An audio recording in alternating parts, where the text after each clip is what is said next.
नमस्कार, उत्तराखंड बुलेटिन में आप सभी का स्वागत है। मैं हूं आपके साथ निशा शर्मा। ये उत्तराखंड की तमाम खबरों पर एक नजर डालते हैं। सबसे पहली खबर चमोली से। चमोली जिलाधिकारी गौरव कुमार ने बुधवार को सीमांत क्षेत्र नीति वैली का विस्तृत भ्रमण किया और इसी दौरान उन्होंने टीमरसैंण महादेव के दर्शन कर देश विदेश के पर्यटकों को इस आध्यात्मिक क्षेत्र में आने की भी उनसे अपील की है। डीएम ने वाइब्रेंट विलेज योजना के तहत तपोवन से नीति तक विकास कार्यों का यहाँ पर निरीक्षण किया और स्थानीय ग्रामीणों से संवाद कर कनेक्टिविटी, पेयजल और राशन आपूर्ति की जानकारी ली। तमक गांव में ग्रामीणों ने जल निकासी और बस सेवा की यहाँ पर मांग रखी, जिस पर डीएम ने त्वरित प्रस्ताव तैयार करने के भी निर्देश दिए। इसके साथ ही बीआरओ द्वारा निर्माणाधीन ग्लेशियर कॉरिडोर का भी निरीक्षण करते हुए उन्होंने राजस्व और वन विभाग को सड़क निर्माण हेतु भूमि हस्तांतरण की यहाँ पर प्रक्रिया जल्द पूरी करने के लिए कहा। उन्होंने स्पष्ट किया कि सीमांत क्षेत्रों का सर्वांगीण विकास सरकार की मुख्य प्राथमिकता है। चमोली से सुरेंद्र धनेत्रा की रिपोर्ट आपको दे रहे हैं।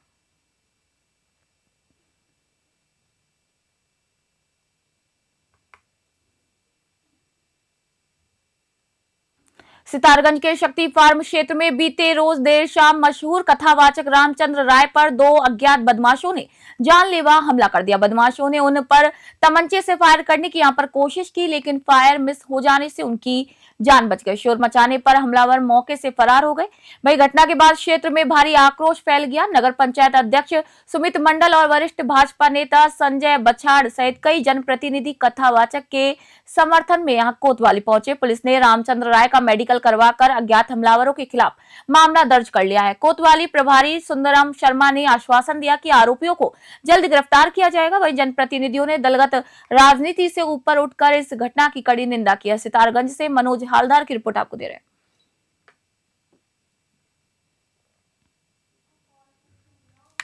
इनकी भांति मैं कल भी परिक्रमा करने के लिए अपना गोविंद नगर पड़ागांव वाले रोड में जा रहा था।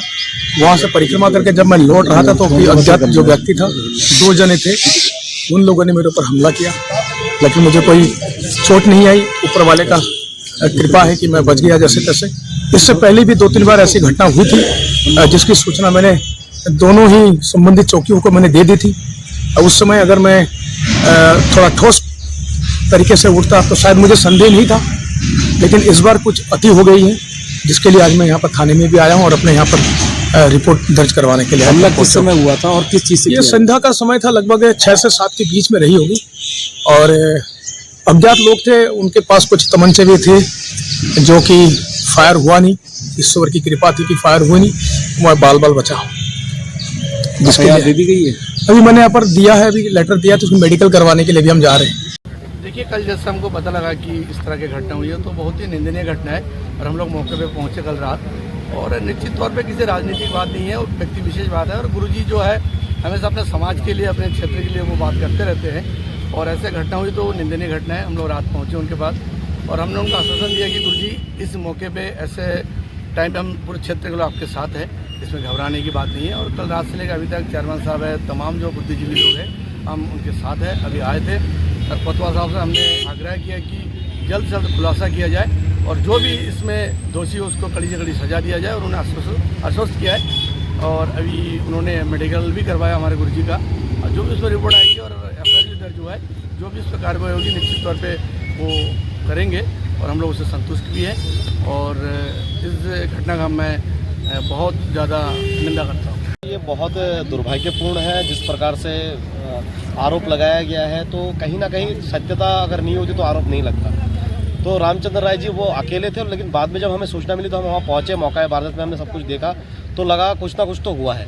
आज हम लोग यहाँ पर सभी जनप्रतिनिधि लोग, ये मैं नहीं कहता किसी समाज का मामला है या फिर किसी संगठन का मामला है या किसी व्यक्तिगत मामला है। आज अगर रामचंद्र राय जी पर हमला हो सकता है तो हम लोग जो जनप्रतिनिधि लोग हैं हम पर भी हमला हो सकता है। तो सभी को जिस प्रकार से हम लोग सुबह से लगे पड़े हैं और कल रात भी हम लोगों ने पूरा लगे थे अपने हिसाब से, और आश्वासन हम क्या कहते हैं कोतवाल साहब से, ये पर कानून की व्यवस्था से बहुत बढ़िया मिला है। मुझे लगता है कि दोषियों के खिलाफ कठोर कार्रवाई होगा और बहुत जल्द हम तह तक पहुँचेंगे, क्योंकि ये प्रकरण खाली रामचंद्र राय जी का नहीं है, बहुत गंभीर विषय है और इसमें खुली जाँच होनी चाहिए, दूध का दूध पानी का पानी सबके सामने होना चाहिए। देखिए, हमें कल रात को हमें पता चला कि हमारे सम्मानित रामचंद्र जी के ऊपर किसी अज्ञात व्यक्ति ने हमला किया है।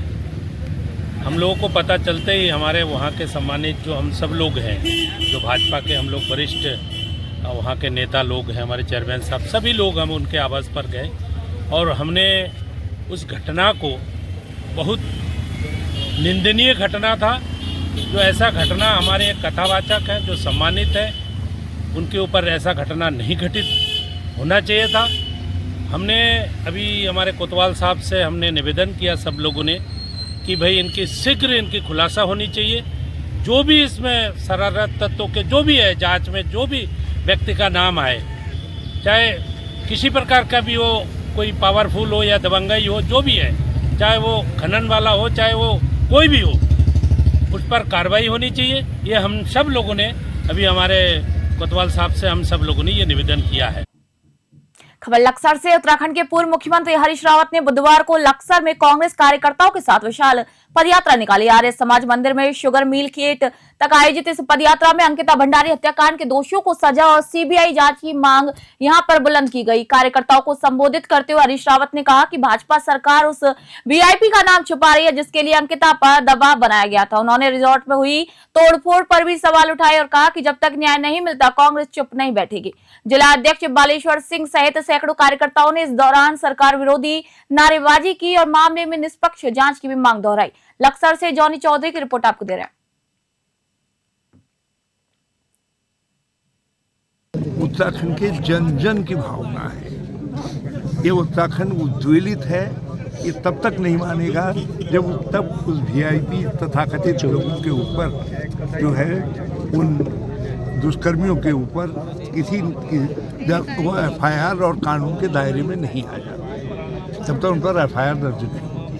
हमारी मांग ये है कि एफआईआर दर्ज हो और जिन लोगों ने साक्ष्य नष्ट करने का काम किया है बंसरा रिजॉर्ट में, जहां अंकिता की हत्या का प्रमुख जो केंद्र बना है, उन साक्ष्य नष्ट करने वालों के खिलाफ एफआईआर दर्ज हो और जो जांच हो, जो पुलिस की जांच हो, वो पुलिस की जांच के बजाय हम चाहते हैं सीबीआई की जांच हो और सीबीआई की जांच सुप्रीम कोर्ट या हाई कोर्ट के सिटिंग जज की अध्यक्षता में। सम्मानित साथियों, आज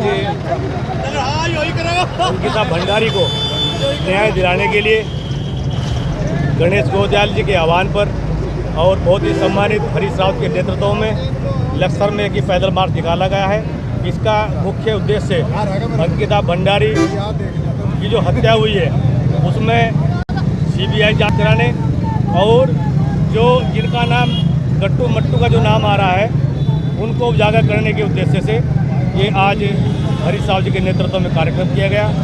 और कांग्रेस के लोग आगे भी जब तक इनके नाम उजागर नहीं होंगे, सड़क से लेकर विधानसभा तक, नुक्कड़ नुक्कड़, गांव-गांव, नगर नगर में ये धरना प्रदर्शन जारी रखेंगे। चाहे कैंडल मार्च निकालना पड़े, चाहे पैदल मार्च करना पड़े, चाहे पुतला फूंकना। हरिद्वार में उत्तरांचल पंजाबी समाज द्वारा आयोजित लोहड़ी मेला कार्यक्रम में प्रदेश के राज्यपाल लेफ्टिनेंट जनरल गुरमीत सिंह ने मुख्य अतिथि के रूप में शिरकत की। कार्यक्रम का शुभारंभ राज्यपाल ने दीप प्रज्वलित कर किया, जिसके बाद पूरा परिसर पारंपरिक लोक गीतों और भंगड़े की थाप से गूंज उठा। राज्यपाल ने पंजाबी समाज के सामाजिक और सांस्कृतिक योगदान की मुक्त कंठ से यहां पर सराहना की। उन्होंने अपने संबोधन में कहा कि लोहड़ी जैसे पर्व आपसी भाईचारे को बढ़ावा देते हैं, युवा पीढ़ी को अपनी जड़ों और समृद्ध विरासत से जोड़ने का सशक्त माध्यम भी है। कार्यक्रम में पंजाबी महासभा के पदाधिकारियों ने राज्यपाल का यहां पर भव्य स्वागत किया। मेले में प्रस्तुत सांस्कृतिक कार्यक्रमों ने मौजूद जन समूह को यहां पर मंत्रमुग्ध कर दिया। हरिद्वार से तनवीर अली की रिपोर्ट आपको दे रहे हैं।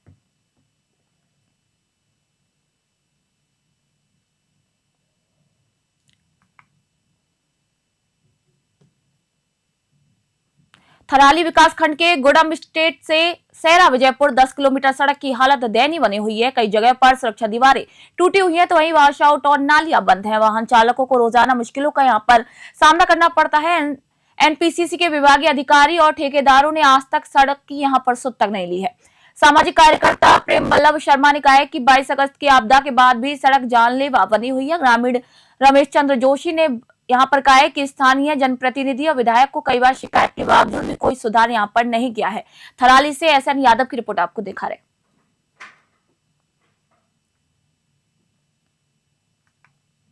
हरिद्वार में प्रेस क्लब में समर्थकों के साथ प्रेस कॉन्फ्रेंस करते हुए साध्वी रेणुका ने आरोप लगाया कि उनके हरिपुर कला स्थित राष्ट्रभक्ति आश्रम पर कुछ दबंगों ने गैर कानूनी कब्जा कर लिया है। साध्वी के मुताबिक उनके साथ मारपीट और अभद्रता भी की गई। उन्होंने स्थानीय पुलिस और एक IAS अधिकारी पर मिलीभगत का यहाँ पर गंभीर आरोप लगाया है।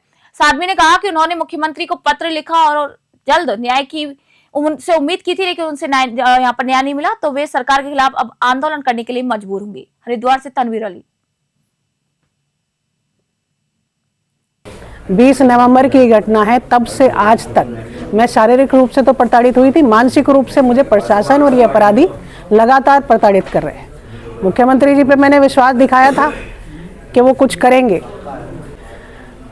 थोड़े ही समय मेरा धैर्य जवाब देने वाला है। मैं कब तक इस अपमान को बर्दाश्त करके रहूं। एक साध्वी होके मेरे कपड़े फाड़ दिए गए, मुझसे दुष्कर्म की कोशिश की गई, मुझे जान से मारने की कोशिश की गई। मैं वो घटना याद कर करके रोज प्रताड़ित हो रही हूँ, प्रशासन से भी प्रताड़ित हो रही हूँ। मुझसे बर्दाश्त अब नहीं हो रहा है। कुछ अधिकारियों को भी नाम लिया आपने। अनुराधा पाल IAS इसमें पूर्णतः शामिल है, उसका परिवार पूर्णतः शामिल है। चौकी इंचार्ज तो पहले दिन घटना से पूर्व और बाद में भी वो पूरी तरह इसमें शामिल है। खटीमा में पत्रकार प्रेस परिषद भारत द्वारा आयोजित सम्मान समारोह में स्थानीय पत्रकारों को उपहार देकर सम्मानित किया गया। कार्यक्रम खटीमा इकाई के अध्यक्ष अशोक सरकार के नेतृत्व में संपन्न हुआ। मुख्य अतिथि राष्ट्रीय अध्यक्ष आसिफ अली का यहाँ पर फूलमालाओं और गर्मजोशी के साथ स्वागत किया गया। संगठन के पुनर्गठन और पत्रकारों की सुरक्षा एवं हितों को लेकर बैठक में गंभीर चर्चाएं की गई। राष्ट्रीय अध्यक्ष ने पत्रकारों को समाज का यहाँ पर दर्पण बताते हुए सुरक्षा और सम्मान सुनिश्चित करने का यहाँ पर संकल्प दोहराया। खटीमा के सभी पत्रकारों ने क्षेत्रीय समस्या और चुनौतियों से उन्हें यहाँ पर अवगत करवाया। खटीमा से अशोक सरकार की रिपोर्ट आपको दिखा रहे। पुनर्गठन किया है और आप पहुंचे हैं, क्या उद्देश्य था? उद्देश्य सबसे पहले ये था कि हमें आज से 3 महीने पहले पूर्व जो अध्यक्ष रहे अशोक गुलाटी साहब, उन्हें हमने 3 काम दिए थे। जो सबसे पहला काम दिया था मेडिकल पॉलिसी का पहला, और दूसरा काम दिया था हमने टोल फ्री नंबर की जो हमने गाड़ियां अलॉट करानी थी वो दिया था, और तीसरा काम दिल्ली में बनने वाले जो सम्मेलन अधिवेशन है उसका। आप तक कोई संदेश नहीं पहुंचा, इसलिए उन पर कार्रवाई की गई है। तीसरी चीज ये हम आपको खुशखबरी दे रहे हैं, जैसे कि ये कहते आए हैं कि राष्ट्रीय अध्यक्ष की जो घोषणाएं रहती हैं वो कथाकथित रहती हैं। जो उस तरीके की बातें करते हैं, आज खटीमा से ये मैं एक आपको बहुत बड़ी गिफ्ट देने जा रहा हूँ। वो गिफ्ट के रूप में ये था जो मैंने 3 महीने पहले सपना देखा था।